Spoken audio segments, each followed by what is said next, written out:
Alright friends, let me walk you through the installation process step by step.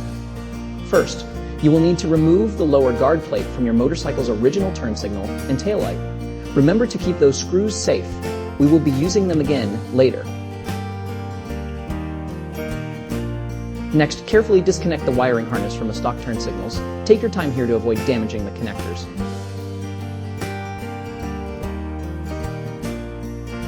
Now take out your new turn signals and simply plug in the matching wiring connectors. You will feel a satisfying click when they are properly connected. Finally, reattach the lower guard plate to the taillight area and secure the new turn lights in place.